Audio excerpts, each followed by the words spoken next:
cette Afrique des fiers guerriers dans les savanes ancestrales. Et alors, ce Sénégal aussi, partie intégrante de cette Afrique, ne mérite pas aujourd'hui ce qui se trame. Ça dit que des menteurs, des manipulateurs qui ont été écrasés, battus, proclament une victoire. Je vais vous montrer comment Yewwi Askan Wi a été écrasé dans ce pays. Je vais vous montrer comment Benno Bokk Yakaar a été sorti victorieuse de ces joutes électorales qu'on appelle élections territoriales. Mais bon Dieu, le Sénégal, c'est pas seulement Dakar, Ziguinchor et Guédiawaye. Qui le dit ment. Celui dit que le Sénégal s'arrête au Cap-Vert. Et là-bas au sud, à Ziguinchor. Et alors, où sont les autres contrées géographiquement d'égale dignité? Avec des mers, il n'y a pas de sous-mer et de sur-mer. Il n'y a pas de super-mer et de petit-mer. Sinon, ce gars de Ziguinchor serait considéré comme un sous-mer. Parce que Ziguinchor ne fait même pas 2% de la population sénégalaise. On est maire d'une ville qui ne fait pas 2% et on se croit président de la République. Il peut rêver encore. On gagne Dakar, qu'on a toujours gagné d'ailleurs, au niveau des élections territoriales. Donc, on garde Dakar. Yewwi a gardé Dakar. Parce que c'est Khalifa Sall seul qui avait gagné.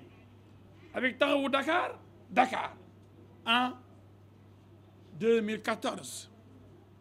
Avant d'être radié et remplacé par Soham Wardini qu'il avait lui-même choisi. Maintenant qu'il a choisi Barthélémy Dias, qui a gagné, on a fait une victoire, on a gagné. Qu'est-ce qu'ils ont gagné?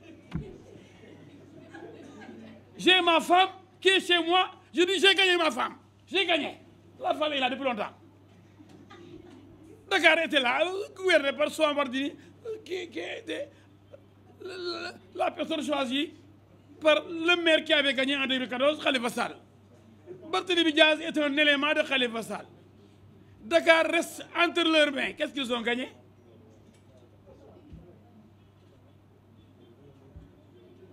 Où est la conquête? Guédiawaye, ils ont gagné. Je l'accepte. Ils ont gagné Guédiawaye. Bonne chance à Ahmed Aïdara. Il saura que la critique est aisée, comme disait le philosophe, mais l'art difficile. La critique est aisée, mais l'art difficile.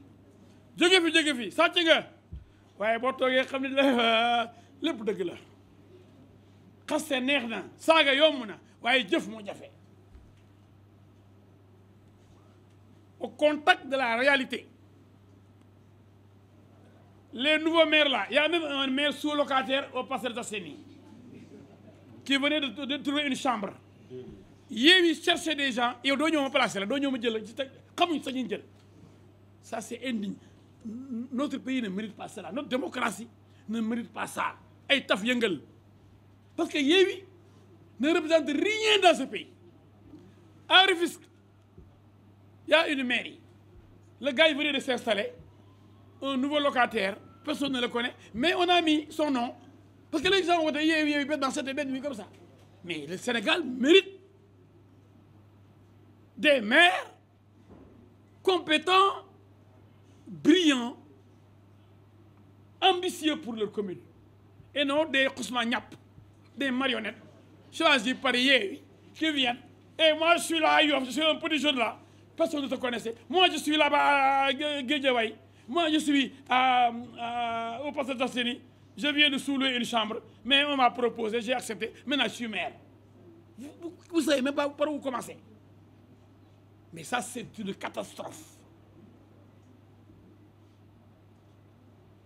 Donc, moi, j'ai tenu cette conférence de presse pour vous montrer que le mensonge est en train de prospérer dans ce pays. Quand je vois des débats, c'est comme si le monde s'est effondré, comme si Benno Bokk Yakaar a été écrasé. Même quand on fait on dit, oui, on a perdu Kaolack, on a perdu Thiès, on a perdu Diourbel, c'est faux, on a tout gagné. On a gagné Thiès. Benno Bokk Yaakaar a gagné Thiès. Et le candidat Abdoulaye Dièye, personne ne parle de lui. Je vais vous donner ses résultats. Et il a fait un recours. Et si on additionne les voix obtenues par Abdoulaye Dièye et celles de Benno Bokk Yaakaar, alors que lui, même, il est de l'APR, il a fait une liste parallèle, il se retrouve avec 25 000 voix. Alors que Yewwi n'a eu que 13 000 voix.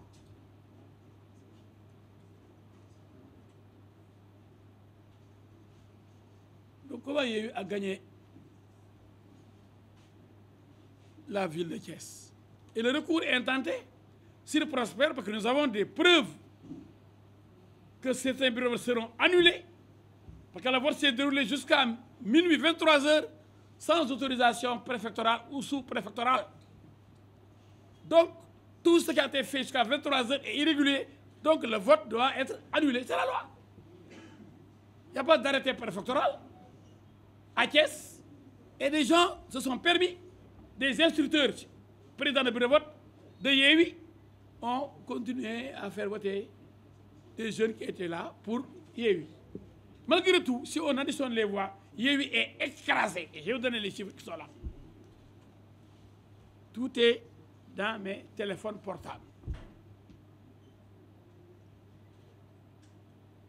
Parlons de Kaolack. Il dit que quand on perd Kaolack, on perd Thiès, on perd Diourbel. On n'a pas perdu Kaolack. Benno a gagné Kaolack. Le mot Benno, c'est vrai, n'a pas gagné Kaolack. Mais la coalition de Serigne Mboup n'est pas de l'opposition. Au contraire. C'est des gens de Benno. Même Serigne Mboup est allé voir le président juste avant les élections locales. Et le président lui avait demandé de renoncer à sa candidature. Il a dit niet. Mais il est donc très proche du président. Et il a même démontré. Donc, Yewwi ne compte même. On parle de Serigne Mboup et de Rahma Ndiaye. Donc, à Kaolack, Yewwi n'existe pas à Kaolack. Kaolack, une des plus grandes villes du Sénégal. L'ancienne deuxième capitale du Sénégal.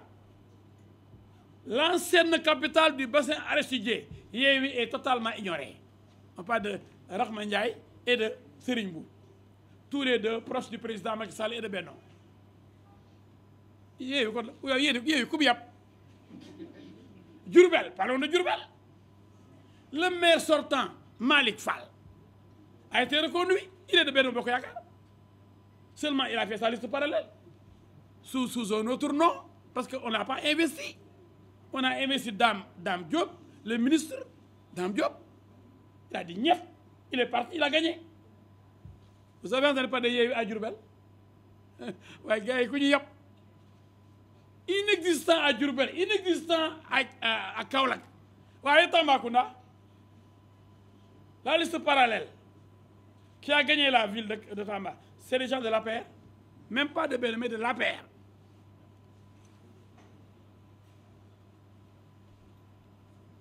Kaffrine, Ablaye Seydou Sow, il écrase Yewwi. La liste parallèle de Nioro, les Ali Mané là, mais c'est de Benno. Seulement, il y a des choix du président qui ont été contestés au sein de Benno. D'autres sont allés, comme Mamour Diallo, comme Mamboy Diao à Kolda. Vous allez me dire que Benno a perdu Kolda, mais il faut être fou pour le dire, parce que Mamour Diallo quand même, Mamboy Diao quand même à Kolda. Devant Abdoulaye Bibi Baldé, tous les deux sont de la paire.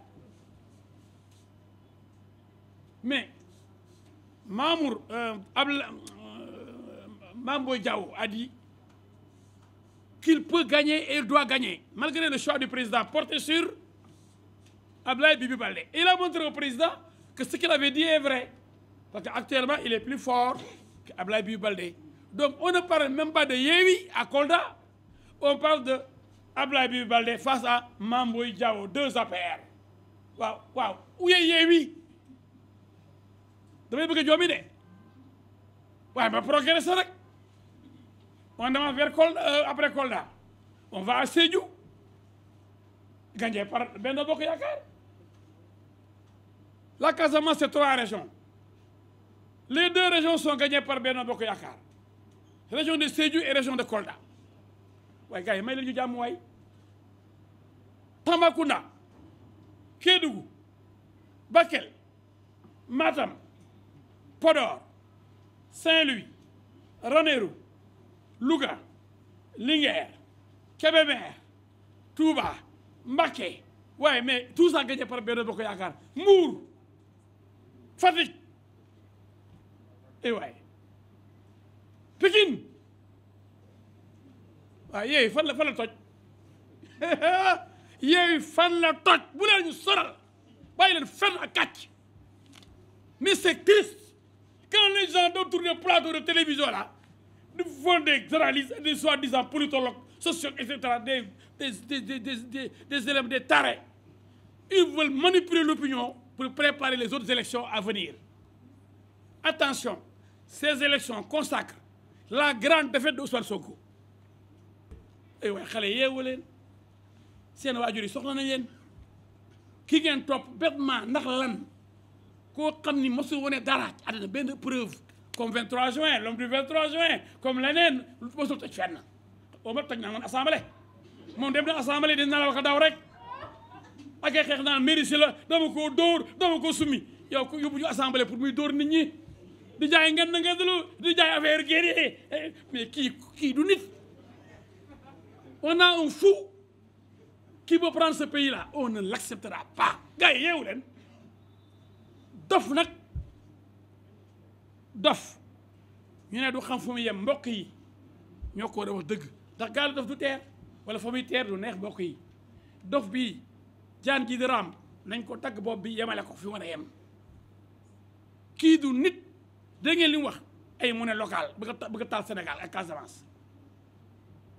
du wax jàmm voilà bu ñu gëm loolu dañoo gagné ba tax ay tàppet yoo xam ne ay yambar yoo xam ni ah ay opportunistes na mën nañ jóg daan dañ jëm ci Sonko moo gagné. Et alors je dis que c'est sa défaite parce que si on fait le décompte nous avons 80%, mais Macky serait élu au premier tour depuis longtemps parce que Macky de moom dégg naa mu naan ay du ka mais il est tellement hautain Sonko tellement suffisant il dit à Doudou Ka ak ñoom ay benn ensemble man du ma seen morom seen baay laay waxal quoi Macky Sall mooy seen baay moom laay waxal mais kii du toj place am mais moom xanaa man dégg naa monsieur le ministre moom mosu dégg monsieur le ministre moom fu mu yegg fu tax muy xeeb nit ñi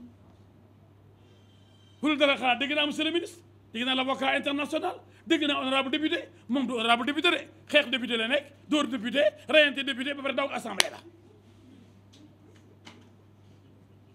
gàcceel na député yi